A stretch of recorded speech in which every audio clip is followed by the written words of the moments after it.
ఒకసారి గట్టి హల్లెలూయా చెప్దామా? హల్లెలూయా. ఈ ప్రపంచంలో చాలా విలువైన ఒక అద్భుతమైన విషయం గురించి నేను ధ్యానించాలని మాట్లాడుతున్నాను. దయచేసి మీ ఫోన్లు ఎవరైనా ఉంటే సైలెంట్లో పెట్టేయండి. ఎందుకు అంటే ఇది చెప్పడం ఒక సవాలుతో కూడిన వర్తమానం ఇది. ఎందుకు అంటే ఈ మధ్యకాలంలో చాలా బోధలు వచ్చినాయి. అలాంటి బోధ కాదు ఇది. భవిష్యత్తు గురించి తెలియజేసే ఒక స్వచ్ఛమైన బోధ గురించి రాత్రి మనం నేర్చుకోబోతున్నాం. చాలా సైలెంట్గా ఉండాలి, ఎందుకంటే కొంచెం సాతాను డిస్టర్బెన్స్ కూడా ఈ వర్తమానానికి ఎక్కువ ఉంటుంది. అది మీకు వర్తమానం బోధిస్తున్నప్పుడు మీకు స్పష్టంగా అది అర్థమవుతుంది. కొంచెం తగ్గించాలి.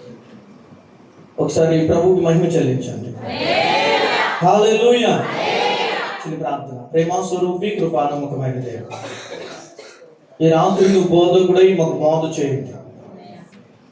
మేము యేసు క్రీస్తు రాజ్య స్థాపన 1000 ఏళ్ల పరిపాలన గురించి రాత్రి మేము నేర్చుకోబోతున్నాం. ఈ ప్రకటన గ్రంథంలో ఉండే ధ్యానాంశాలు మీరు మాకు బోధకులై నేర్పించి సహాయం చేయండి. యేసు క్రీస్తు నామములో అడుగుచున్నాము తండ్రి, ఆమేన్. మంచిది. మీకు ఆల్రెడీ నేను చెప్పబోతున్న అంశం మీకు స్క్రీన్లో కనబడుతుంది. నాతో కలిసి అందరూ చెప్పండి. యేసు క్రీస్తు రాజ్య స్థాపన 1000 ఏళ్లు పరిపాలన. చెప్పండి. 1000 ఏళ్లు పరిపాలన. మీరు చాలా ఇంట్రెస్ట్గా ఉంటుంది సబ్జెక్టు. కొంచెం ప్రకటన గ్రంథం గురించి నేను ధ్యానిస్తూ ఉంటాను. దాన్ని మీకు స్లైడ్స్ కూడా మీకు అన్ని టీవీలో వేసి వివరంగా చెప్తాను. ఈ వర్తమానం మీ లైఫ్లో నాకు తెలిసి చాలా ఫస్ట్ టైం వింటున్నారని నేను అనుకుంటున్నాను. దేవునికి స్తోత్రం. ఎందుకు ఈ విషయము నేను అన్నాను అంటే, సహజంగా దీని గురించి డీల్ చేయాలంటే కొంచెం బాగా ఎక్కువగా డిపెండ్ చేయాలి బైబిల్. అప్పుడు మాత్రమే దీని గురించి డీల్ చేయగలుగుతాం. ఈరోజు మనం నేర్చుకోబోతున్న అంశం ఏంటంటే యేసుక్రీస్తు రాజ్య స్థాపన 1000 ఏళ్ల యొక్క పరిపాలన. ఈ 1000 ఏళ్ల పరిపాలన గురించి చాలా మంది చాలా రకాలుగా మాట్లాడతారు, చాలా అపోహలు కలిగిస్తూ ఉంటారు. చాలా మంది దీన్ని అలంకారంగా రాశారు అంటున్నారు. అలంకారము అంటే ఏదో కాలక్షేపణగా రాశారు అని కొంతమంది చెప్తున్నారు భక్తులు.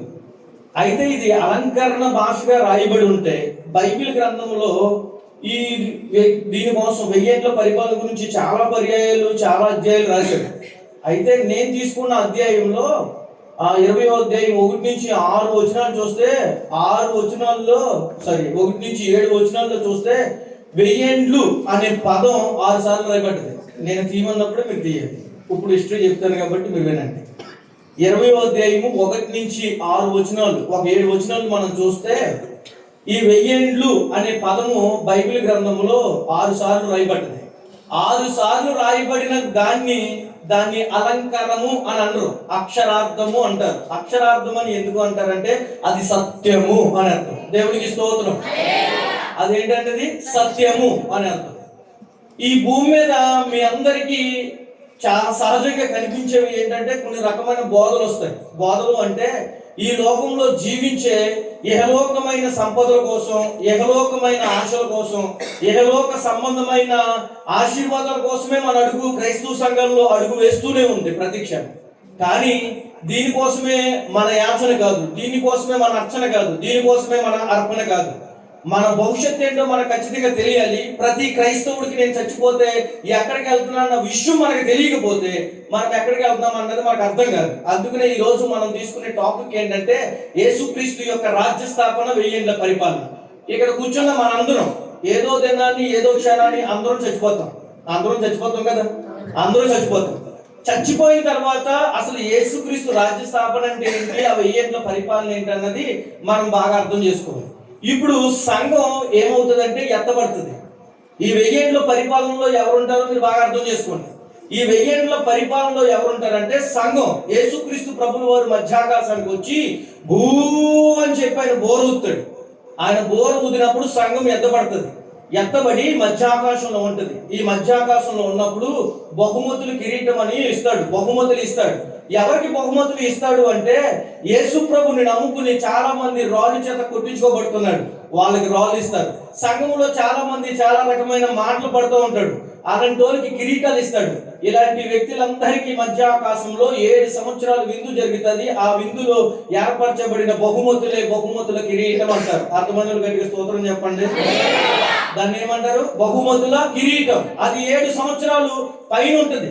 ఇంకోటి ఏంటంటే విడవబడిన గుంపు ఈ భూమి మీద ఉంటది. వాళ్ళకి మహా ప్రకండమైన చాలా విపరీతమైన శ్రమలు జరుగుతాయి. ఈ శ్రమలు మామూలు రకమైన శ్రమలు కాదు. ఈ శ్రమల్లో క్రైస్తవ సంఘం చాలా మంది హింసించబడతారు. ఎవరైతే బాప్తిజం తీసుకుని పరిశుద్ధంగా పవిత్రంగా యథార్థంగా బ్రతుకుతారో వారందరూ ఎక్కడికి వెళ్తారంటే మధ్యాకాశానికి వెళ్తారు. బాప్తిజం లేకుండా సంఘంలో దుర్వార్తగా ఉండి చెడు వ్యసనాలకి అలవాటు అయిపోయిన ప్రతి వ్యక్తి ఈ భూమి మీద విడవబడతాడు. విడవబడే వాడికి ఏం కలుగుతుందంటే మహాశ్రమలు జరుగుతాయి. ఈ మహాశ్రమలు జరుగుతున్నప్పుడు కొంతమంది చచ్చిపోతారు, కొంతమంది ఏం చేస్తారంటే చచ్చిపోతారు. ఆ తర్వాత ఈ భూమి మీద రెండో టైపు ఇంకో యుద్ధం జరుగుతుంది. ఆ యుద్ధాన్ని ఏమన్నారు అంటే హెర్మోగెద్దోను యుద్ధము అని అన్నారు. ఈ హెర్మోగెద్దోను యుద్ధంలో మరి కొంతమంది చచ్చిపోతారు. మొదటిసారి ఎత్తబడినప్పుడు విడబడిన కొంతమంది చచ్చిపోయారు శ్రమల్లో, రెండోసారి కొంతమంది చచ్చిపోయారు. ఈసారి మూడోసారి ఏం జరుగుతుంది అంటే ఈ శ్రమలకు తట్టుకోలేక సాతాను పెట్టే హింసలు భరించలేక ఈ శ్రమల్లో చాలా మంది చచ్చిపోతారు. చచ్చిపోయిన తర్వాత ఈ భూమి మీద కొంతమంది మాత్రమే ఉంటారు. ఇప్పుడు బాప్తిజం తీసుకున్న వాళ్ళందరూ ఎక్కడికి వెళ్ళిపోయారు? చెప్పాలి, ఎక్కడికి వెళ్ళిపోయారు? మధ్యాకాశానికి వెళ్ళిపోయారు. పరిశుద్ధంగా పవిత్రంగా యథార్థంగా బ్రతికి వాళ్ళందరూ ఎక్కడికి వెళ్ళిపోయారు? మధ్యాకాశం. ఇంకా సంఘానికి వచ్చి ఇంకా వాళ్ళ హృదయాలను మార్చుకోలేని వాళ్ళందరూ ఎక్కడ ఉన్నారు? చెప్పాలి, ఎక్కడ ఉన్నారండి? భూమి మీద ఉన్నారు. ఈ క్లారిటీ మీకు వచ్చింది కదా. 20వ అధ్యాయం తీయండి. నేను ఒక్కో వచ్చిన డీల్ చేస్తూ మాట్లాడతాను. తర్వాత దాని గురించి ఇంకా వివరణ మీకు అందిస్తాను. ఇప్పుడు 20వ అధ్యాయం చూడండి. నేను చదువుతున్నాను, ఒక్కో వచ్చిన మీరు బాగా చూడండి. ఇక్కడ మీరు బాగా అర్థం చేసుకోండి. ఈ 1000 ఏళ్ళ పరిపాలన ఎప్పుడు జరుగుతుంది అంటే సాతాన్ని పూర్తిగా సంఖ్యల చేత బంధించబడిన తర్వాతే జరుగుతుంది. ఇది బాగా గుర్తుపెట్టుకోండి. 1000 ఏళ్ళ పరిపాలన ఎప్పుడు జరుగుతుంది అంటే సాతాను పూర్తిగా సంఖ్యల చేత బంధించబడతాడు. అదే వాక్యంలో రాయబడ్డది, అదే మీకు వివరిస్తున్నాను, చాలా జాగ్రత్తగా చూసుకోండి. మొట్టమొదటి వచనం, మరియు పెద్ద సంఖ్యల చేత పట్టుకుని అగాధం యొక్క తాళపు చెవుగల యొక్క దేవదూత పరలోకము నుండి దిగి వచ్చుట చూచుతిని.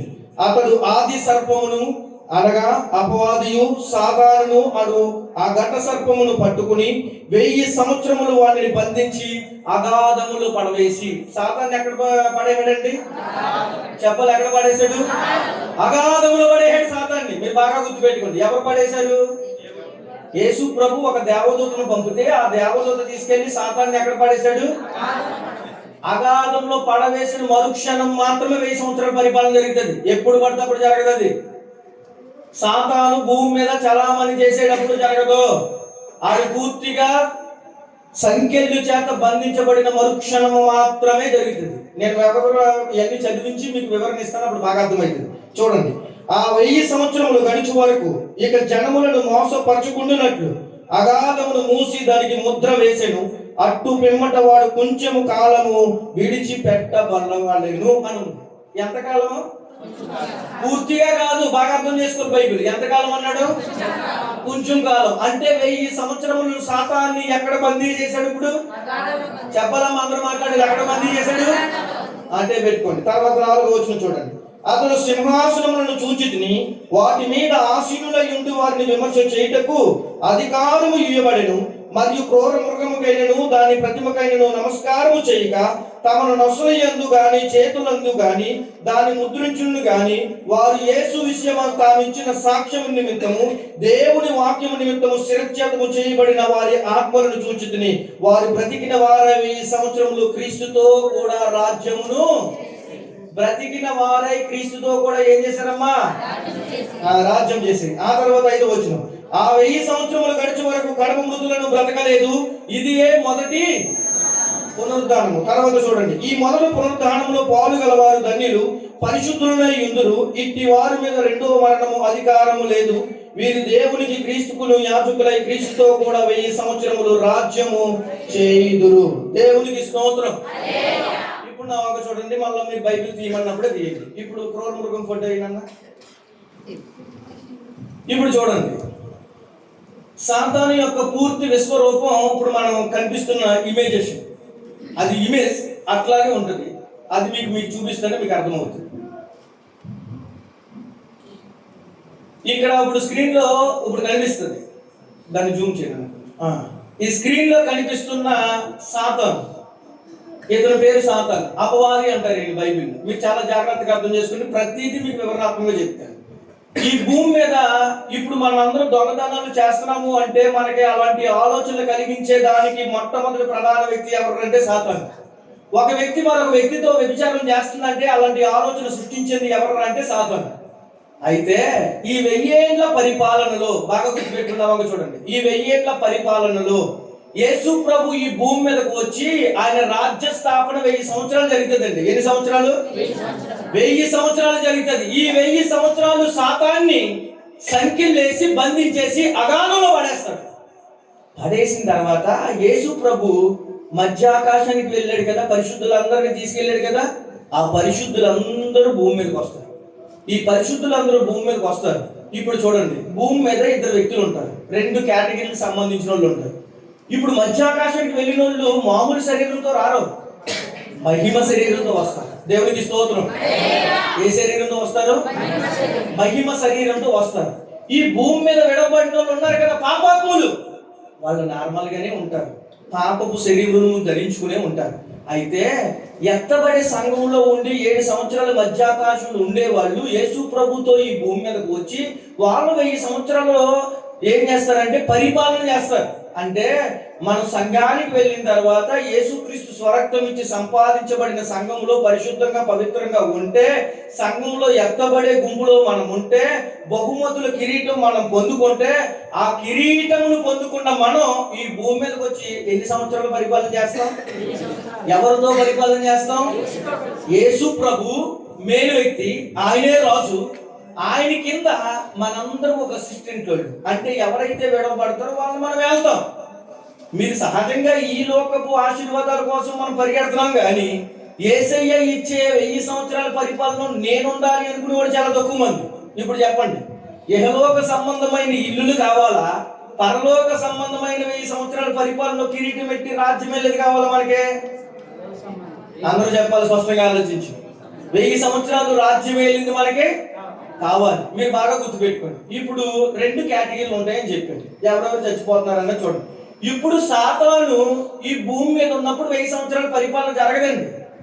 అలా జరిగింది అని అనుకుంటే అది 1000 సంవత్సరాల పరిపాలన అవ్వదు. ఎందుకు అంటే సాతాన్ని బంధకాలు వేసి బంధించేది. ఈ 1000 సంవత్సరాలు ఎంత అద్భుతంగా ఉంటుందో తెలుసా? ఈ భూమి మీద దేవుడు సృష్టించాడు. మీరు బాగా అర్థం చేసుకోండి. ఆది యందు దేవుడు భూమి ఆకాశములను కదా, ఆది యందు దేవుడు భూమి ఆకాశములను అంటే భూమిని ఎప్పుడో సృష్టించాడు, ఎప్పుడో సృష్టించాడు. దాని 2వ వచనం చదవండి మీరు ఒకసారి. భూమిని ఎప్పుడో సృష్టించాడు, భూమి నిరాకారముగాను శూన్యముగాను ఉండెను. ఇప్పుడు చూడండి, ఇందాక వచనంలో ఏం చెప్పాడు? ఆది యందు దేవుడు భూమి ఆకాశములను సృజించేశాడు అన్నాడు. ఇప్పుడు భూమి ఎలా ఉంది? నిరాకారముగా శూన్యముగా ఉంది. అంటే మానవుడు నివసించడానికి, పక్షులు నివసించడానికి యోగ్యమైన దానిగా భూమి లేదు ఇప్పుడు. అంటే ఈ భూమి మీద ఏమీ లేదు. అప్పుడు మానవుడు పుట్టాడా?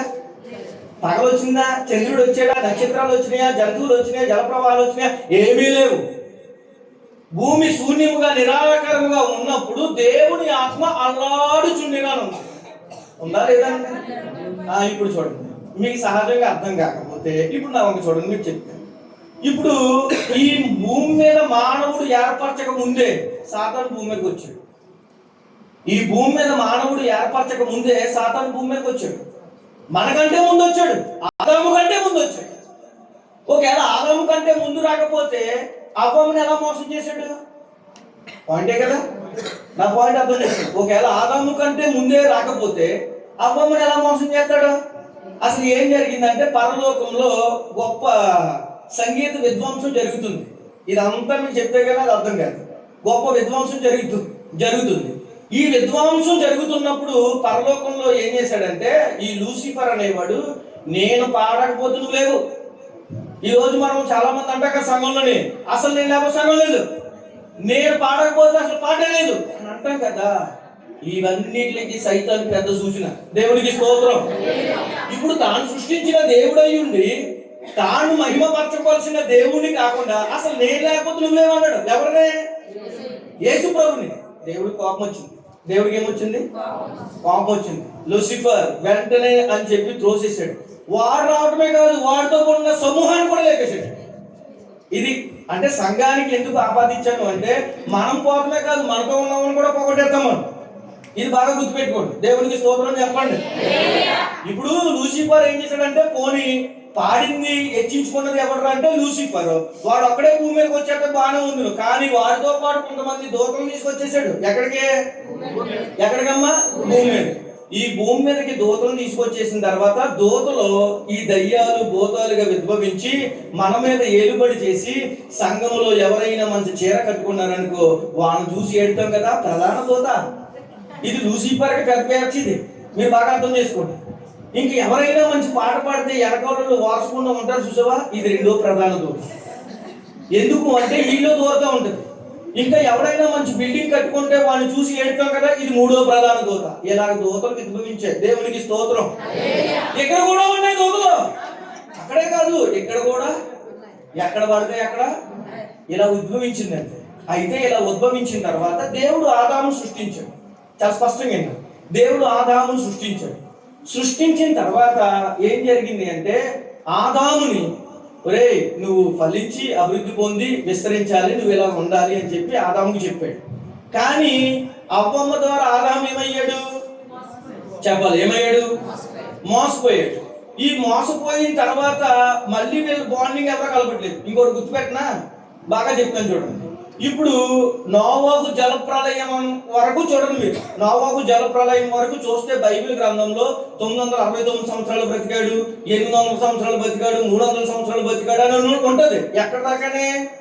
నోవాహు జలప్రలయం కదా. 6వ అధ్యాయం తర్వాత మీరు ఎక్కడైనా చూడండి ఎక్కువ సంవత్సరాలు బ్రతికాడని లేదు అక్కడ. ఎందుకంటారు? నేను చెప్తానండి. ఎందుకు అంటే మీరు చాలా జాగ్రత్తగా ఉండండి. అప్పుడు మాంసం లేదు. నోవాహు జలప్రలయం వరకు కూడా ప్రతి మనిషి తినవలసింది ఏంటంటే కూరగాయలు, వెజిటేరియన్. మాంసాలు కానీ జంతువుల్ని చంపడం కానీ హింసించడం కానీ జరగకూడదు. ఇది దేవుని ఆజ్ఞ. అయితే మాంసం తినడం ఎప్పుడు మొదలు పెట్టారంటే జలప్రలయం తర్వాత. నోవాహు మత్తుడై వస్త్రహీనుడిగా మిగిలిపోయిన తర్వాత అప్పటి నుంచి మొదలు పెట్టాడు. దేవునికి స్తోత్రం చెప్పండి. ఆ తిన్నాక నుంచి మనుషుల్లో ఏమైపోయిందంటే క్రూరత్వం కలిగింది. అయితే యేసు ప్రభు ఏమనుకున్నాడంటే, తాను ఈ భూమిని ఒక సస్యశ్యామలంగా చెట్టులతో ఉండి తినాలనుకున్నాడు. అందుకనే ఆదాముకి ఏం చెప్పాడు? నువ్వు ఏదైనా తిని కానీ ఆ వృక్షం చెట్టు మాత్రమే తినొద్దు అన్నాడు. ఫలాలు తినమన్నాడా, జంతువులు తినమన్నాడు? అక్కడ మీ బైబిల్ చూస్తే ఏం తినమన్నాడు? అక్కడ ఆ చెట్లు కాసిన ఫలాలు మాత్రమే తిన్నాడు. జంతు హింస అనేది లేదు. రేపు 1000 ఏళ్ల పరిపాలనలో కూడా జరిగేది ఏంటంటే, ఇక్కడ కూర్చున్న మీరందరికైనా నాకైనా ఎవరికైనా మాంసం తినట్లేదు. దేవునికి స్తోత్రం చెప్పండి. ఎప్పుడు 1000 ఏళ్ల పరిపాలనలో లేదు. ఎందుకు అంటే ఇప్పుడు మీకు చదువుతూ వినిపిస్తూ ఉంటాను. అసలు 1000 ఏళ్ల పరిపాలనలో మనము ఎంటర్ అయినంటే జరిగేది ఏంటంటే మాంసం తింటలేదు. ఇంకొకటి ఏంటంటే చాలా మంది అప్పుడు చచ్చిపోయారు అనుకో. ఇప్పుడు బాగా ఎగ్జాంపుల్ చెప్తాను.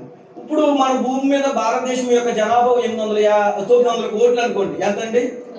900 కోట్లు. ఇప్పుడు సంఘం ఎత్తబడింది, ఒక 300 కోట్ల మంది వెళ్ళిపోయారు. ఎంతమంది విడబడ్డారు? ఎగ్జాంపుల్ అది 600 కోట్ల మంది. ఈ 600 కోట్లలోని 7 ఏళ్ళు శ్రమలు జరుగుతున్నప్పుడు సగం మంది చచ్చిపోతారు. ఒక 400 కోట్ల మంది చచ్చిపోతే ఎంత మిగిలింది? ఎంతమ్మా? ఈ 200 కోట్ల మంది 1000 సంవత్సరాల పరిపాలనలో మహిమ యేసు ప్రభుతో ఈ భూమి మీదకి మహిమ శరీరం కిరీటాలు ధరించుకుని వస్తారు కదా. ఈ 200 కోట్ల మంది వేల మందిని కనేస్తారు. ఇంకోటి ఏంటో తెలిసి ఎక్కువ జబ్బులు ఉండవు. 1000 సంవత్సరాల పరిపాలన ఎక్కువ ఏముండవు, జబ్బులు ఉండవు, దొంగతనాలు ఉండవు, వ్యభిచారం ఉండదు, ఏమీ ఉండదు. ఎందుకు అంటే యేసు ప్రభు తాను ఏదైతే ఈ భూమి మీద సృష్టిలో చూడాలి అనుకున్నాడో ఒకసారి అలా చూపించి 1000 సంవత్సరాల్లో అందరికి చెప్పి వెళ్ళిపోతాడు. అదే ప్రణాళిక. దేవునికి స్తోత్రం. ఇక్కడ కూర్చున్న వాళ్ళందరూ అక్కడ రారు. 1000 ఏళ్ల పరిపాలనలోకి నువ్వు రావాలి అంటే ముందు నువ్వు ఎత్తబడాలి, విడవబడకూడదు. నువ్వు సంఘంలో ఇష్టానుసారంగా నువ్వు ఉన్నావు అనుకో, నువ్వు ఎత్తబడలేవు, విడవబడే గుంపులో ఉంటావు. ఈ 1000 ఏళ్ల పరిపాలనలో ఏమన్నాడు తెలుసా? సింహాలంటే గడ్డి తింటాయి. ఇందాక చదివించాను, దైవజనుల చేత నేను చదివించాను కదా. సింహాలు ఏం తింటాయి? ఏం తింటాయండి? తోడేళ్ళు క్రూర జంతువులు కలిసి తింటాయి. ఇంకోటి ఏంటో తెలుసా? పిల్లలు పుట్టిన పిల్లలు అంటే తాచుకుంటూ ఆడుకుంటారు. దేవునికి స్తోత్రం. ఎంత అద్భుతమైనది అది ఆ లోకం. మీరు అర్థం చేసుకోండి. తాచుపాముతో మనిషి ఆడుకునే రేంజ్కి వెళ్ళిందంటే ఆ పరిపాలన చాలా గొప్పది. ఎందుకు అంటే అలా ఎందుకు జరిగిందో తెలుసా? సాతాను ఎక్కడున్నాడు? చెప్పండి, సాతాను ఎక్కడున్నాడు? ఆడికి ఎవరు మోసం చేస్తాడు? సాతాను ఎవరు మోసం చేస్తాడు అన్న? యేసు ప్రభు ఏం చేశాడు? ఇంతకు చదువు, 1000 సంవత్సరాలు అన్న ఏం చేశాడు? బంధించాడు. ఇంకోటి బాగా గుర్తుపెట్టుకోండి. ఒక 500 రూపాయల నోటు పొరపాటు మీరు దారిలో వెళ్తున్నప్పుడు వదిలేశారు అనుకో, మరలా మీరు వచ్చేంత వరకు అక్కడ ఉంటుంది. ఎందుకంటే అప్పుడు మోసం చేసి లేడు కదా. ఆడు ఎక్కడున్నాడు? చెప్పాలి, ఎక్కడున్నాడు? ఎంత అద్భుతం కదా అది. ఆ పరిపాలన మనం చూడాలని ఎంతమందికి ఆశ ఉంది? అందరూ చేతులు తిరిగిండి. వాక్యం అయ్యాక అప్పుడు ఉంటుంది. కంగారు పడకండి. దేవుడికి స్తోత్రం చెప్పండి. ఎంతమందికి ఆశ ఉంది? అందరికీ ఆశే. ఇప్పుడు మనం కొన్ని చదివితే యెషయా గ్రంథం 65 అధ్యాయం చేస్తే చాలా మర్మాలతో కూడిన వచనాలు అక్కడ ఉన్నాయి. నేను ఒక్కోటి మీకు చదువుతూ వినిపిస్తే అలా రాకడేంటన్నది మీకు బాగా అర్థమవుతుంది. చూడండి, యెషయా గ్రంథము 65వ అధ్యాయము 20వ వచనం చూడండి. అక్కడ ఎక్కను కొద్ది దినములే బ్రతుకు శిశువులు ఉండరు, కాలం నుండి ముసలి వారు ఉండరు. ఎప్పుడమ్మా? మాట్లాడండి. ఎప్పుడమ్మా? 1000 ఏళ్ళ పరిపాలన ముసలి ఉండరు. అందరూ ఎంగే అందరూ ఎక్కువ సంవత్సరాలు బతికేస్తారు. ఎక్కడ? 1000 ఏళ్ళ పరిపాలనలో. తర్వాత ఏమన్నాడు చూడు, బాలురు 100 సంవత్సరముల వయసు గలవారై చనిపోదురు. చావు ఉంటదే, ఎక్కువ కాదు తక్కువ. ఇప్పుడు బాలురు అంటే మన భాషలో ఎన్ని సంవత్సరాలు? మన భాషలో బాలురు అంటే ఎన్ని సంవత్సరాలు? 1 నుంచి 10 సంవత్సరాలు అక్కడ ఏమంటారు? బాలురు అంటారు. ఇప్పుడు ఇక్కడ బైబిల్ గ్రంథంలో 1000 సంవత్సరాల పరిపాలనలో బాలురుని ఎవరంటారు? 100 సంవత్సరాలు బతికిన ఏమంటారు? ఇప్పుడు 100 సంవత్సరాలు బతికి మహానుభావుడు అంటారు. కానీ అప్పుడు చెప్పాలి, అప్పుడు ఏమంటారు? చూసారా ఎంత అద్భుతమా పరిపాలన, ఎంత అమోఘం. అంటే ఇక్కడ కూర్చున్న మీరందరూ వేల సంవత్సరాలు బ్రతికారు. దేవునికి స్తోత్రం. ఆఫ్టర్ ప్రెసిడెంట్ పోస్ట్ వస్తే 5 సంవత్సరాలకి భూమి మీద ఆగని జనం, నెంబర్ పోస్ట్ వస్తే భూమి మీదకి చలామణి అవ్వకుండా ఇష్టానుసారంగా నీ నెంబర్ ని కాలరెగరేస్తావు. అసలు నువ్వు ఎత్తబడే గుంపులో ఉంటే యేసు ప్రభుతో పాటు 1000 సంవత్సరాలు పరిపాలిస్తావు. హల్లెలూయా. ఇప్పుడు చెప్పండి, ఈ భూమి మీద దొరికే 5 సంవత్సరాల ప్రెసిడెంట్ పోస్ట్ కావాలా? యేసు ప్రభుతో ఎత్తబడే 1000 సంవత్సరాల పరిపాలన కావాలా? చెప్పాలి. యేసయ్యతో పాటు ఎత్తబడే 1000 సంవత్సరాలు కాదు. ఇప్పుడు మీ ఎవరికైనా పిల్లలు పొరపాటునప్పుడు పుడితే ఆ పిల్లోడు బాలుడు అని అనిపించుకోవడానికి 100 సంవత్సరాలు. మరి యవనస్తుడికి ఏమన్నాడు తెలుసా? 800 సంవత్సరాలు అన్నాడు. దేవునికి స్తోత్రం. నాకులాగా ఎంగగా ఉంటే ఆ రోజుల్లో వాడు 800 సంవత్సరాలు బతికినాడట. 1000 ఏళ్ల పరిపాలనలో ఇంకోటి ఏంటో తెలుసా? వైద్యులు అవసరం లేదు, ఎవరికి రోగాలు రావు. ఇవన్నీ ఉన్నాయి, అసలు రోగాలు రావు, ఎవరికి ఏమీ జరగదు, ఎవరిని కూడా చంపే క్రూరత్వం ఉండదు. ఎందుకంటే సాతాను ఎక్కడున్నాడు? చెప్పాలి, సాతాను ఎక్కడున్నాడు? అగాధంలో ఉన్నాడు. ఇప్పుడు చూడండి, పాపాత్ముడైన శాపగ్రస్తుడు వాడు సహితము 100 సంవత్సరాలు బతికాడు. ఎవడండి? మనం కాదండి. 1000 సంవత్సరాల పరిపాలనలో మీరు బాగా గుర్తుపెట్టుకోండి. పాపాత్ముడు అంటే విడవబడి ఈ భూమి మీద శ్రమల్లో కూర్చునివాడు ఉన్నాడు కదా, శ్రమల్లో కూర్చునివాడు కూడా ఉన్నాడు కదా. వాడు ఎవడు విడవబడి ఏమన్నాడు బైబిలు? చెప్పాలి, వాడు ఏమన్నదే? పాపాత్ముడు అన్నాడు. అంటే మహిమ శరీరంతో ధరించుకున్న వ్యక్తులు ఈ భూమి మీద పాపాత్ముడు చూస్తే, పాపాత్ముడు కూడా మహిమ శరీరంతో ఉన్న వ్యక్తులతో చూస్తే వీడు కూడా ఎన్ని సంవత్సరాలు బతుకుతున్నాడు? 100 సంవత్సరాలు బతికేస్తున్నాడు. అంటే ఎంత అమోఘం అంటే దేవుడు కరుణ అంత వాత్సల్యంగా చూపుతుంది. దేవుడికి స్తోత్రం. హల్లెలూయా. అమ్మా, ఈ వచ్చిన చాలా ఇంపార్టెంట్. చూడండి 21, జనులు ఇండ్లు కట్టుకుని వాటిలో కాపురం ఉందురు, ద్రాక్ష తోటలు నాటించుకుని వాటి ఫలములను అనుభవించురు.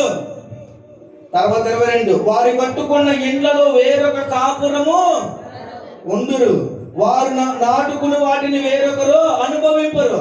నా జనులు ఆయుష్యము వృక్షాయుష్యంతో అగును, నేను ఏర్పరచుకున్న వారు తమ చేసుకున్న దాని ఫలమును పూర్తిగా. మీరు కట్టుకున్న ఇల్లు, మీరు కట్టుకున్న ద్రాక్ష తోటలో, మీరు కట్టుకున్న నివాసాలు, డబ్బు, ధనధాన్యం ఇవన్నీ మీరు అనుభవిస్తారేమో కాదు. 1000 ఏళ్ల పరిపాలనలో ఎవడైతే ఉంటాడో వాడు అనుభవిస్తాడని చెప్పాడు. దేవునికి స్తోత్రం. ఎవడని చెప్పాడండి? 1000 ఏండ్ల పరిపాలనలో ఎవరైతే ఉంటారో వాడు అనుభవిస్తాడు. ఈ రోజు నీ ఎల్లుని చూసి నువ్వు మురిసిపోతున్నావేమో, నువ్వు మురిసిపోవద్దు. అది నువ్వు అనుభవించేది కాదు. యేసు ప్రభుతో ఎత్తబడిన తర్వాత, రాజ్యం వెళ్ళిన తర్వాత, ఈ భూమి మీదకి కిరీటాలు తెచ్చుకుని రాజ్యాన్ని సంపాదించినప్పుడు అప్పుడు నీకు దక్కుతుంది. అది నువ్వు కట్టుకున్న ఇల్లు నీకు దక్కదు, వేరొకరు అనుభవించురు అని చెప్పాడు. వేరొకరు ఎలాగ అనుభవిస్తారు అంటే, నువ్వు ఎడబడి గుంపులో ఉన్నావు, నువ్వు శ్రమలు పాలవుతావు. మహిమ శరీరం ధరించుకున్న వాళ్ళు ఏమవుతారు? భూమి మీదకి వచ్చి ఏమి వెళ్తారు అన్నాయి అమ్మ, చెప్పాలి, ఏమి వెళ్తారు? రాజ్యం వెళ్తారు. ఇప్పుడు చూడండి 25వ వచనంలోకి రండి. తోడేళ్ళను గొర్రె పిల్లను కలిసి, అబ్బబ్బబ్బా ఎంత మర్మమండి అది. ఏమేమి కలిసి మేస్తున్నాయంట చూడండి. ఏమేమి కలిసి మేస్తున్నాయి? తోడేలు గొర్రె పిల్ల కలిసి మేస్తం ఎప్పుడైనా చూసారా? కానీ 1000 ఏండ్ల పరిపాలనలో మీరు చూస్తారు. దేవునికి స్తోత్రం. తర్వాత చూడండి, సింహము ఎద్దు వలె గడ్డి తింటాడు అంటున్నాడు. ఇప్పుడు అవి చూడండి, సింహం ఏం తింటదంట? ఇప్పుడు మీరు వెళ్ళండి, సింహం ఏం తింటది? ఏం తింటది? మనల్ని తినేది వెళ్తుంది. ఆఫ్టర్ ఆల్ మొన్న అదేదో ఊర్లో రాజమండ్రి ఫుల్ వస్తే చాలా మంది భయపడి కూర్చున్నారు. కానీ 1000 ఏండ్ల పరిపాలనలో ఏం తింటది? సింహము. అందుకని అన్నాను, జీవి హింస లేదన్నాను ఇందాక. ఏం హింస లేదు?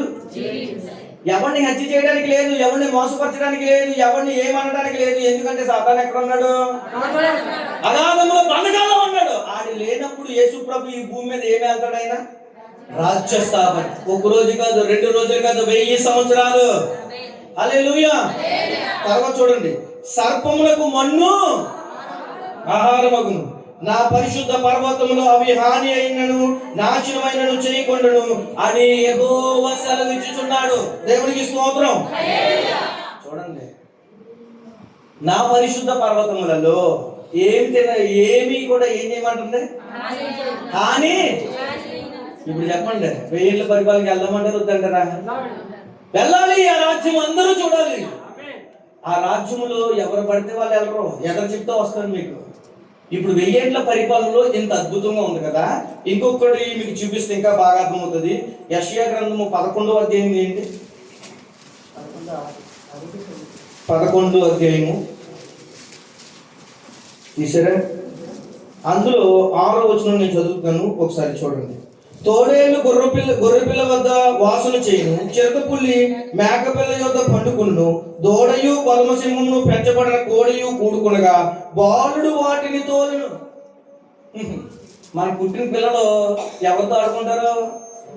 తోడేళ్ళు, పిల్లలు, తర్వాత సింహాలతో ఆడుకుంటారు. ఎందుకంటే ఏ పరిపాలన ఉన్నాం అక్కడ? చెప్పాలి, ఏ పరిపాలన ఉన్నాం? చూడండి, ఇక్కడ ఆవును ఎలుకలు కూడి, ఎలుక ఆవు ఏం చేస్తుందంటే కలిసి తింటాయంట. అంటే మనిషికి ఏమి అవుతుంది అంటారు అక్కడ? అవును. ఇంకోటి చెప్పనా? ఇప్పుడు చూడండి, ఇదే యెషయా గ్రంథం 35:1 అన్నాడు, ఎడారులు కూడా పుష్పిస్తాయి. దేవునికి స్తోత్రం. చూడండి, ఎడారులు కూడా ఏమవుతాయంట? అమ్మో ఇప్పుడు చూడండి, నేను చూడమన్నప్పుడు చూద్దరు. కానీ ఇప్పుడు ఎడారి కూడా ఏమవుతుంది? చెప్పాలి, పుష్పిస్తుంది. ఇప్పుడు ఈ ఎడారుల్లో చెట్లు నాటితే బ్రతుకుతున్నాయి అంటారా? బ్రతుకో. కానీ 1000 ఏండ్ల పరిపాలనలో ఎడారులు కూడా పుష్పిస్తాయి. దేవునికి స్తోత్రం. ఇంకోటి బాగా గుర్తుపెట్టుకోండి, భూమి మీద విపరీతమైన జనాంగం ఉంటుంది. 2 కేటగిరీలో ఉంటారని చెప్పాను. ఎత్తబడి సంఘంలో మహిమ శరీరం ధరించుకున్న యేసు ప్రభుతో కలిసి వచ్చిన వ్యక్తులు, భూమి మీద విడవబడిన పాపాత్ములైన వ్యక్తులు 2 కేటగిరీలు ఉంటారు. అంటే మహిమ శరీరం ధరించుకున్న వాళ్ళు పాపాత్ములైన వారిని ఏం చేస్తారు? ఇప్పుడు ఏం చేస్తారు? ఏలుబడి చేస్తున్నారు. ఏం చేస్తున్నారండి? ఏలుబడి చేస్తున్నారు. ఇంత అద్భుతమైంది 1000 ఏండ్లు పరిపాలన. జీవిహింస ఉందా? ఎక్కువ సంవత్సరాలు బతుకుతామా, తక్కువ సంవత్సరాలు బతుకుతామా? ఏం తినమని చెప్పాడు? కూరగాయలే. పొరపాటు నువ్వు ఏ నాడు కూడా తిన్నామన్నా నీకు లేదక్క, బంద్ చేశాడు. ఇంకా ఇంకోటి ఏంటో తెలుసా? సాతాన్ని పూర్తిగా బంధకాల్లో బంధించేశాడు. సాతాన్ని ఏం చేశాడండి? మా చూడాలి, ఇప్పుడు సాతాన్ని పూర్తిగా బంధకాల్లో ఏం చేశాడు? బంధించేశాడు. అంటే సాతాను ఎవరిని కూడా మోసపరిచే పని లేదు. అయితే డియర్ ఫ్రెండ్స్, మీ అందరికి ఇప్పుడు నా కమిట్మెంట్ వినండి. ఇంత అద్భుతమైన 1000 ఏండ్ల పరిపాలన ఎందుకు యేసు ప్రభు చెయ్యాలి అని అనుకున్నాడు అంటే, ఈ భూమి మీద తాను మానవుని సృష్టించక మునుపు ఏదేను తోటను అనేది తయారు చేశాడు. అది ఇక్కడే బబులోను సామ్రాజ్యం బ్యాక్ సైడ్ ఉంది, ఇరాక్లోనే ఉంది. 4 ప్రవాహాల వలయంలో అది స్మాష్ అయిపోయిందని అంటున్నారు, కానీ ఉంటాయి చరిత్ర ఆధారంగా, మీరు బాగా గుర్తుపెట్టుకోండి. ఏదేను తోటను సృష్టించినప్పుడు, యేసు ప్రభు సృష్టించినప్పుడు ఏదేను తోటలో ఏ జీవి హింస జరగలేదు, ఏదేను తోటలో ఏ క్రూరత్వము లేదు, ఏదేను తోటలో మనిషిని చంపుకునే యోగ్యమైనదిగా లేదు. తాను ఈ భూమి మీద మనుషుల్ని ఎలా చూడాలి అని అనుకున్నాడంటే, సాధువుగా, మృదువుగా, కక్షలు, అసూయలు, ద్వేషాలు లేకుండా మనిషిని చూడాలి అనుకున్నాడు. చూడాలి అని అనుకున్నాడు కాబట్టి 6వ రోజు మానవుని చేశాడు. దేవునికి స్తోత్రం. 6వ రోజున ఏం చేశాడు? మానవుని చేశాడు. ఆ మానవుడు ఏమయ్యాడంటే ఫెయిల్ అయిపోయాడు. ఆ మానవుడు నిష్క్రమించాడు, తను అనుకున్న కార్యాన్ని చేయలేకపోయాడు. అయితే ఆ తర్వాత యేసు ప్రభు ఈ భూమి మీదకు వచ్చి, ఈ మానవుడికి నాకు వైరము ఎలాగో ఏర్పడ్డది కదా అని చెప్పి యేసు ప్రభు భూమి మీదకు వచ్చి ఏం చేశాడంటే, ఆయనే శిలువయాగం అయిపోయి, ప్రతి మానవుడి కోసం క్రయధనం అయిపోయి, విరచబడి, నరకగొట్టబడి, చంపబడి, 39 కొరడాలు చెప్పబడి, అన్నీ చేసి శిలువయాగం అయిపోయి మనందరి కోసం పాప క్షమాపణ పొందించి, మరలా నేను వెళ్తున్నాను, మీ కొరకు స్థలాన్ని సిద్ధపడుతున్నానని చెప్పి ఆయనకి వెళ్ళిపోయాడు. ఇప్పుడు సంఘంలో మనందరం ఉన్నాం. సంఘంలో ఒక స్థిరస్థాయిగా మనందరం కూర్చున్నాం. యేసు ప్రభు ప్రణాళిక ఏంటంటే, తన బిడ్డలు ఇతరులని రాజ్యం వెళ్ళేలాగా ఉండాలని యేసయ్య కోరుకుంటాడు. అలాగ రాజ్యము ఏలాలి అంటే, పరలోక రాజ్యం దక్కించుకోవాలి అంటే, ముందు యేసు ప్రభు మధ్యాకాశానికి వచ్చి భూ అని చెప్పి ఆయన బోరుతాడు. సంఘం ఏమవుతుందంటే ఎత్తబడతాడు. ఇప్పుడు నేను చాలా డీప్గా చెప్తూ ఉంటాను, మీరు బాగా గుర్తుపెట్టుకోండి. ఇప్పుడు ఏమవుతుందంటే, సంఘం ఎత్తబడింది. సంఘం ఎత్తబడి మధ్యాకాశంలో ఉంది. మధ్యాకాశంలో ఉన్న సంఘాన్ని ఏం చేస్తాడంటే, ఎవరైతే యేసు ప్రభు కోసం ఇప్పుడు భూమి మీద నానా శాస్త్రీయ మాటలు తింటారు చూసారా, వాళ్ళందరినీ యేసు ప్రభు చూసి, ఈ నా కుమారుడు భూమి మీద నా కోసం అందరి చేత తిట్టించుకున్నాడు, ఈయన్ని నేను ముద్దాడుతున్నానని చెప్పి అక్కడ కిరీటం పెడతాడు. ఇప్పుడు యేసు ప్రభుని చెప్తున్నారని చెప్పి చాలా మంది దైవ సేవకుల్ని తన్నుతున్నారు కదా, ఈ తన్నించుకున్నందుకు వాళ్ళకి పెద్ద బహుమానం ఇస్తాడు. ఒకరి నీతి కిరీటం, అక్షయ కిరీటం, అలా బోల్డ్ కిరీటాలు ఇస్తాడు. నా కుమారుడు నిన్ను మనుషులు ద్వేషించారు, నేను ద్వేషించలేదని చెప్పి మధ్యాకాశంలో 7 సంవత్సరాలు వీళ్ళందరినీ ప్రిపరేషన్ చేస్తాడు. సంఘంలో చాలా మంది దైవ సేవకులు తిడితే వాళ్ళు నోరు పూసుకుని కూర్చున్నారంటే కారణం కాదు, ఏదో రోజునే ఆ పరిశుద్ధుడైన దేవుడు ఇచ్చే బహుమానం కోసం ఎదురు చూస్తున్నారంట. హల్లెలూయా. ఆ కిరీటం వాళ్ళు పొందుకుని 7 సంవత్సరాల కిరీటాలు వాళ్ళు ధరించుకుని, 7 సంవత్సరాల కిరీటాలు ధరించుకుని ప్రిపరేషన్ చేస్తాడు. ఇదిగో ఇప్పుడు మీరు భూమి మీద ఇన్ని శ్రమలు పడ్డారు కదా, మీకు విశ్రాంతి లేదు కదా, నేను మీకు విశ్రాంతి ఇస్తున్నాను. మిమ్మల్ని చాలా మంది తిట్టారు కదా సువార్తలోకి వెళ్తుంటే, నేను మిమ్మల్ని ప్రేమిస్తున్నాను, మీరు ఇప్పుడు వాళ్ళని వెళ్ళి రాజ్యం వెళ్ళే రోజులు వస్తున్నాయని చెప్తాడు. ఇప్పుడు ఏం చేస్తాడంటే, మధ్య ఆకాశానికి వెళ్ళిన తర్వాత, ఇప్పుడు మీరు బాగా గుర్తుపెట్టుకోండి, 2వ రాకడలో ఒకసారిగా యేసుప్రభు వచ్చేది, 2 సార్లు వస్తాడు. మొట్టమొదటిసారి మధ్యాకాశానికి వస్తాడు, బోరు ఊతాడు, సంఘం ఎత్తబడుతుంది. మీరు బాగా గుర్తుపెట్టుకోండి. అప్పుడు యెరూషలేములో కాలు పెట్టాడు అప్పుడే. ఇప్పుడు చూడండి, 2 పర్యాయాలు ఎరుగుతుందని చెప్పాను. 2వ రాకడ 2 రకాలుగా ఉంటుంది, దాన్ని 2వ రాకడ అన్నారు. ఎత్తబడిన సంఘానికి బహుమతులు ఇచ్చిన సంఘానితో కలిసి భూమి మీద యెరూషలేములో కాలు పెడతాడు. ఎక్కడ కాలు పెడతాడండి? యెరూషలేములో ఏ కొండపై నుంచి ఆయన ఆరోహణమై వెళ్ళిపోయాడో అదే కొండపైకి మళ్ళీ అడుగు పెడతాడు. దాన్ని 2వ రాకడ అన్నారు.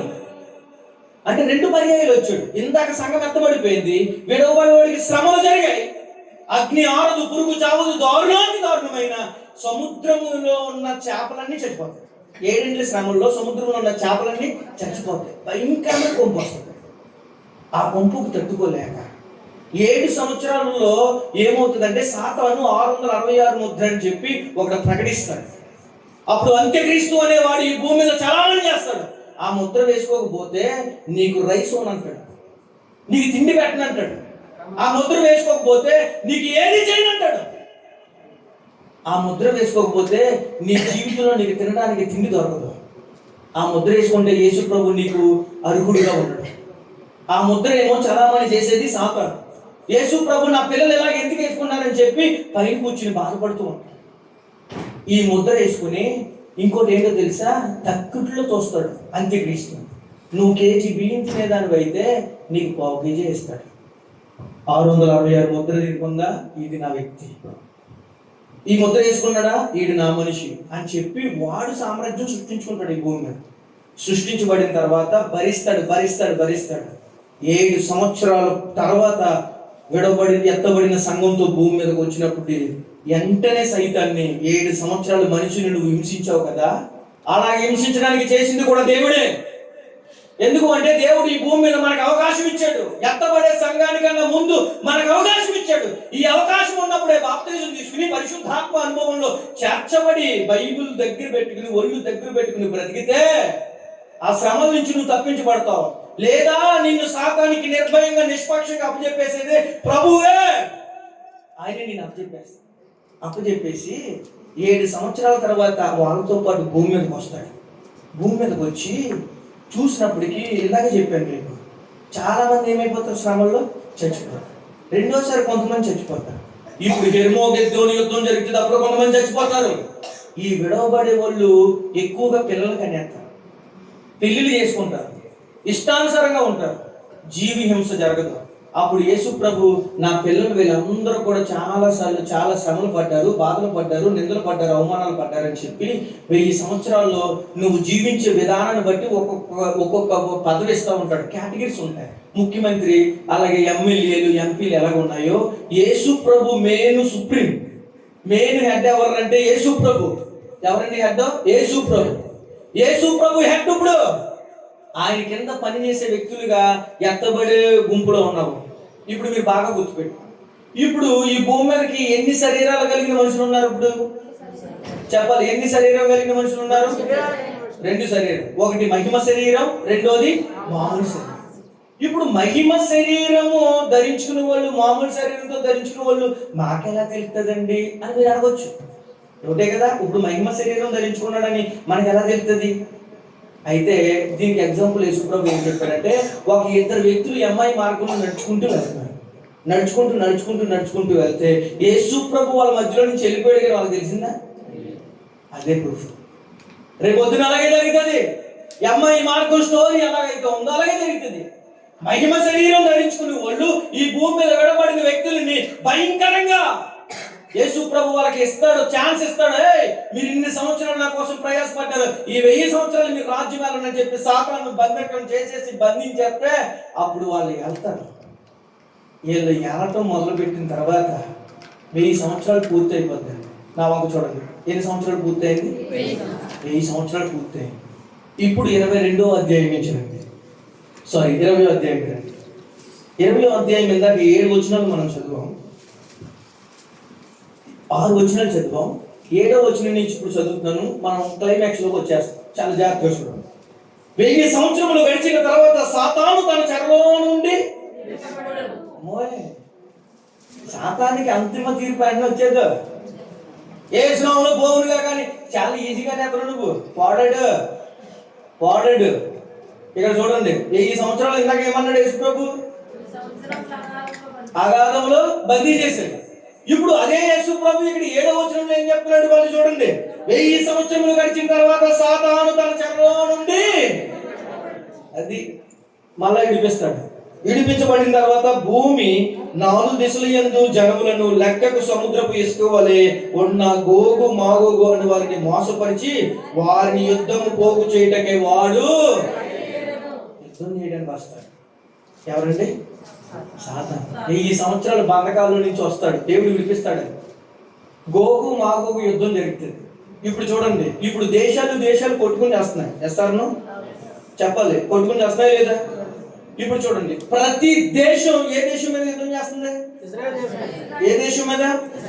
ఇజ్రాయేల్ దేశం మీద చేస్తుంది. ఎందుకు ఇజ్రాయేల్ దేశం మీద యుద్ధం చేస్తుందంటే ఒక భవిష్యత్తు ఉంటుంది, మీరు బాగా అర్థం చేసుకుంటారు.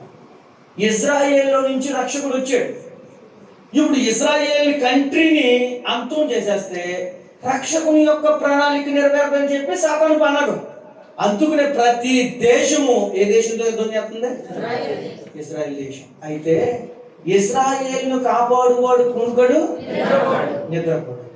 ఇప్పుడు ఆ జాతిలో నుంచి యేసు ప్రభు బయటకు వస్తే రక్షకుని ప్రణాళిక నెరవేరిపోతే సాతాను అనుకునే కార్యం ఏమవుదో జరగదు. మరి ఇప్పుడు ఏం చేయాలని? ఆపాలని యుద్ధాలు చేస్తున్నాడు. ఇప్పుడు దేశానికి పగలో కక్షలో అసూలు పెట్టేస్తున్నాడు. ఇప్పుడు మీరు బాగా చూడండి, ఇప్పుడు ఇరాన్ దేశం ముందు యుద్ధం జరుగుతుంది. ఏ దేశం అండి అది? ఏ దేశం అది? ఇరాన్ దేశం. ఇప్పుడు ఇరాన్ దేశానికి ఇంకో దేశానికి, యెరూషలేం దేశానికి యుద్ధం జరుగుతుంది కూడా ఇప్పుడు ప్రజెంట్. ఇప్పుడున్న మన కువైట్ దేశం కానీ, సౌదీ అరేబియా కానీ, చాలా కంట్రీస్ అన్ని ఇరాన్కి సపోర్ట్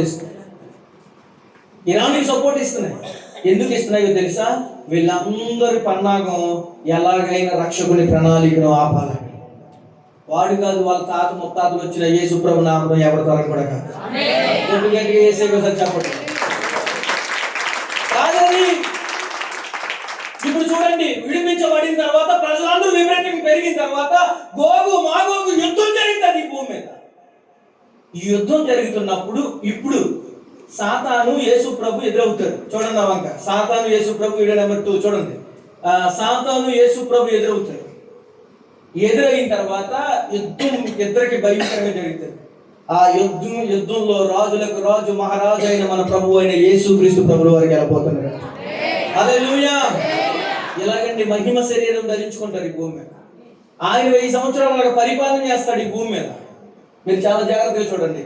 అలా మహిమ శరీరం ధరించుకుంటే వీళ్ళందరూ కొంతమంది ఏమవుతారంటే ఎత్తబడతారు.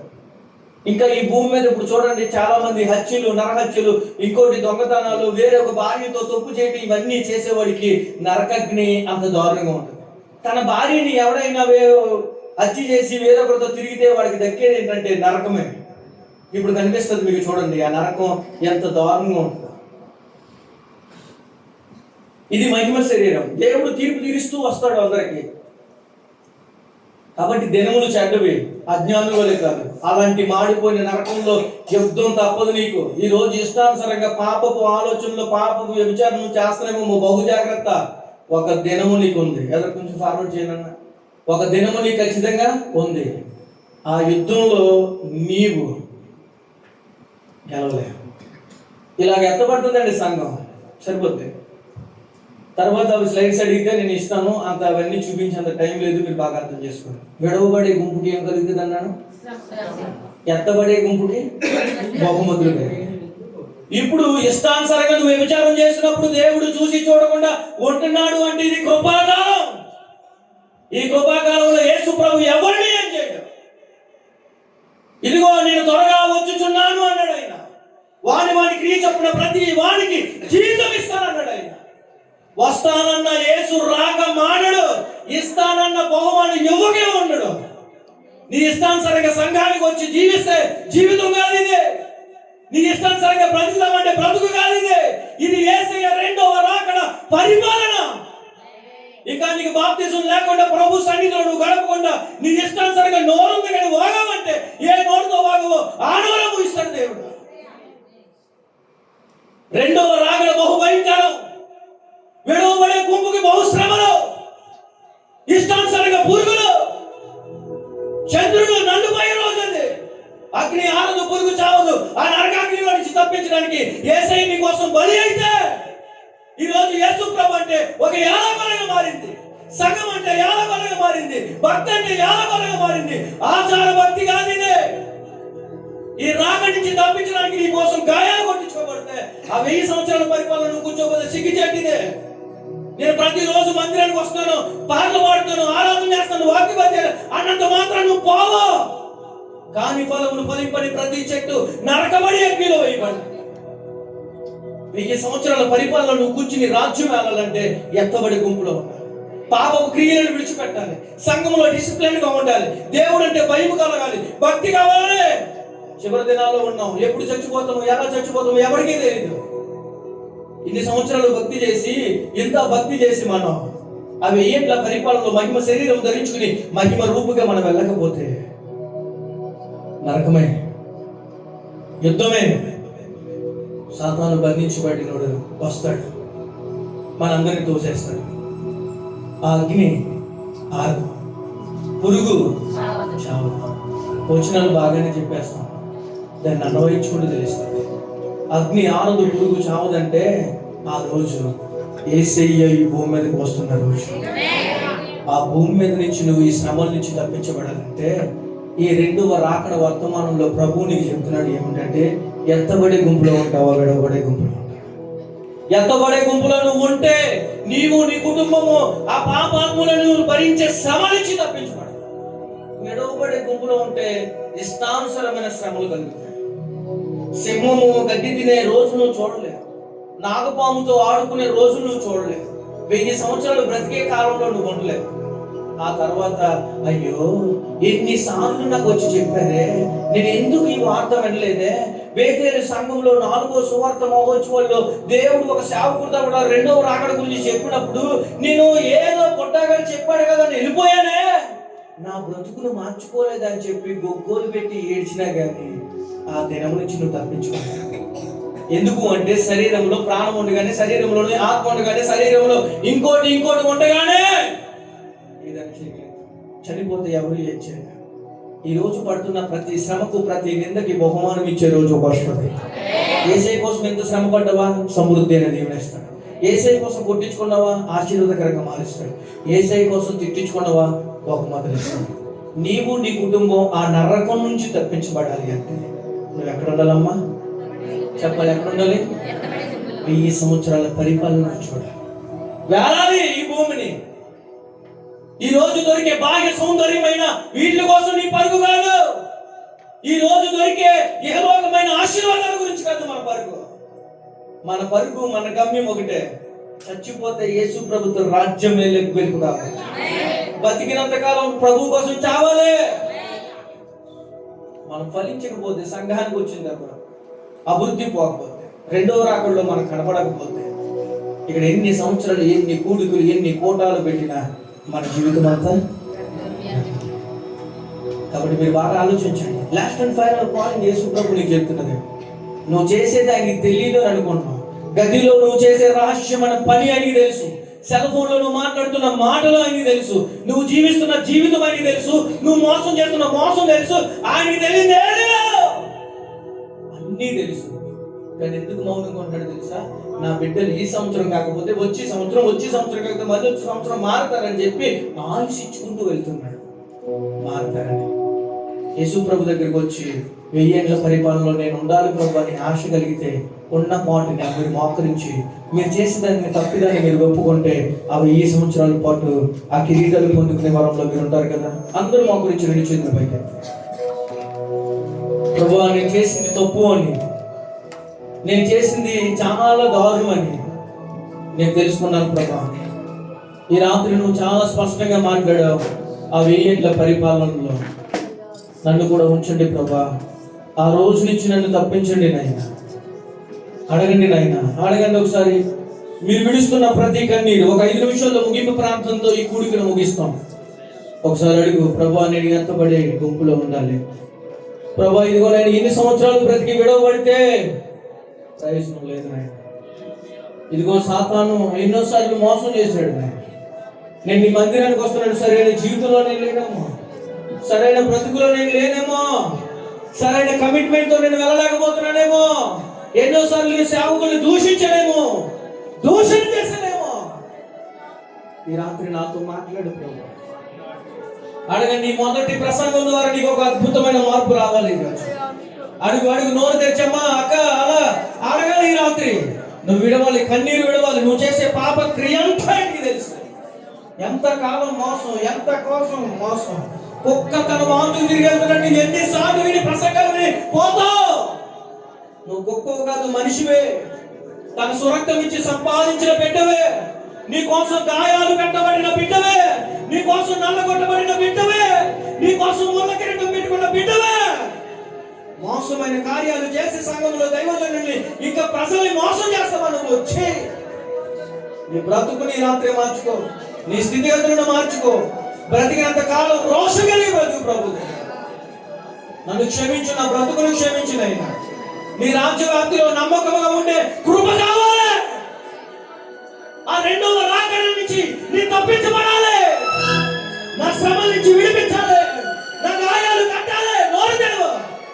ఆ రోజు ఏడిస్తే ఎవరు నిన్ను పట్టించుకోడు. ఈ రోజు ఏడ్చే ప్రతి కన్నీరు యేసయ్య చూస్తాడు. నేను నీ మనసుకు నొప్పించే మాట అయినా, నీ బ్రతుకును మార్చే హృదయమైనా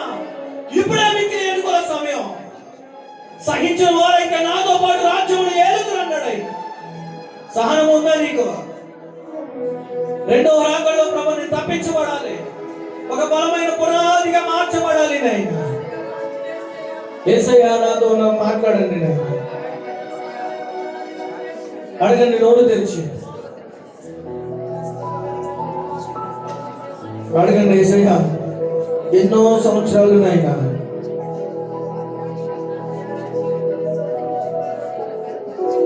నోరు తెరిచి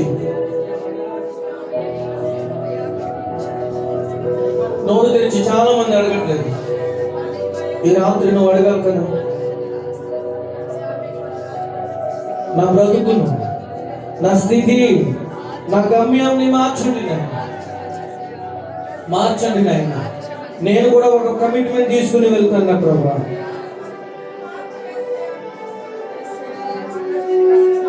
హల్లెలూయా, హల్లెలూయా, హల్లెలూయా.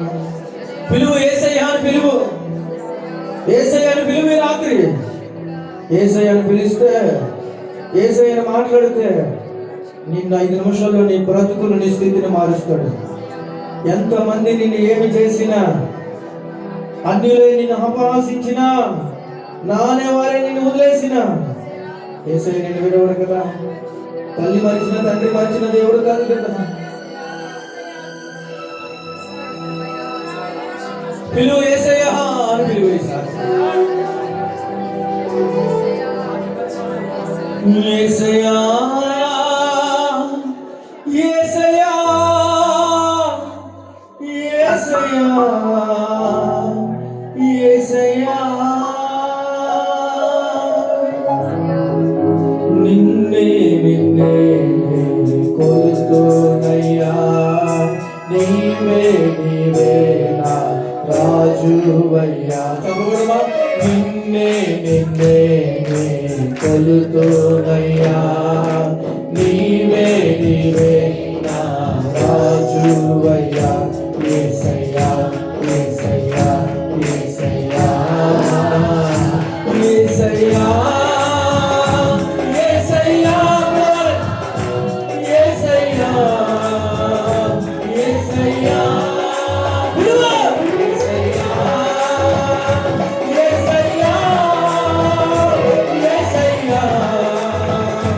యేసయ్యా.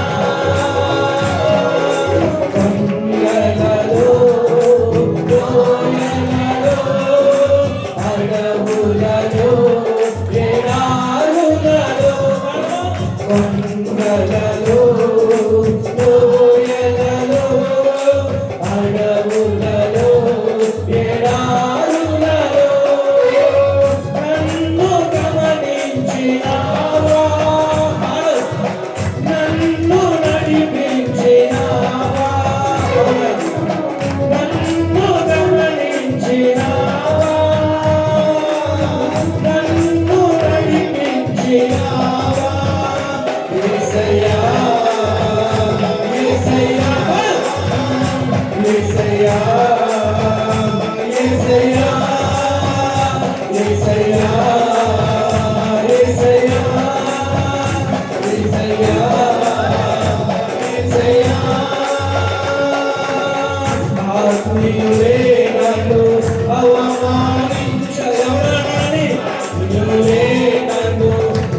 పరిశుద్ధాత్మాభిషేకము ప్రకట వర్షము ప్రకట వర్షము ఇప్పుడు దిగి వచ్చిన రెండో వారి నుంచి ప్రతి పెట్ట తప్పించబడుతుంది హల్లెలూయా హల్లెలూయా. ఎన్నాళ్ళలో జీవిస్తావు, ఎన్నాళ్ళలో బ్రతుకుతావు.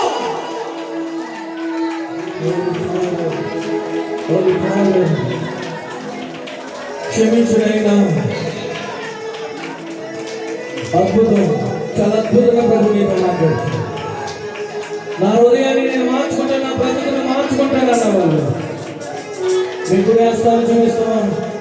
ఈ రాత్రి నుంచి నా బ్రతుకును మార్చుకుంటాం అనుకుంటున్నాను. ప్రభు నువ్వు చాలా స్పష్టంగా మాట్లాడావు. ఈ సంవత్సరాల పరిపాలన నేను ఉండాలనుకుంటున్నాను, ఆ స్థితిలో నేను బ్రతకాలనుకున్నవాళ్ళు నీ గుడి వస్తువు చూపిస్తే ప్రభు నీ పట్ల ఒక అద్భుత కార్యం చేస్తాడు. నేను ఆ రెండో మరణం నుంచి తప్పించబడాలి, ఆ మరణం నుంచి నేను తప్పించబడాలి నైనా, ఆ శ్రమ నుంచి నేను విడుదల కావాలి నైనా. యేసయ్యను అడుగు, నోరు తెరిచి అడుగు. ఈ రాత్రి నాకు విడుదల.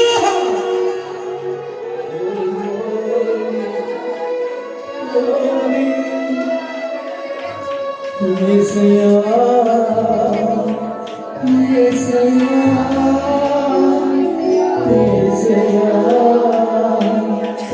యేసయ్యా ఈ దినాన్ని నీకు పిలిచే అధికారం రెండో మరణంలో కదా, రెండో మరణంలో ఘోరమైన విపత్తులకు వెళ్ళిపోతారు కదా. ప్రార్థించారు, భక్తి సందేశం ప్రసాద్ ప్రార్థన చేస్తే ప్రార్థన చేస్తాను. మమ్మల్ని మీట్లుగా ప్రేమిస్తున్నా. నీ రెండో రాకడ ఏం జరిగితే మాకు పట్టబడి చేశారు. ఇంకా అదే బ్రతుకుతో ఉన్నది, అదే ఆలోచనలో మా జీవితం ఉంది. ఒక్కసారి మేము జ్ఞాపకం చేసుకుంటాం.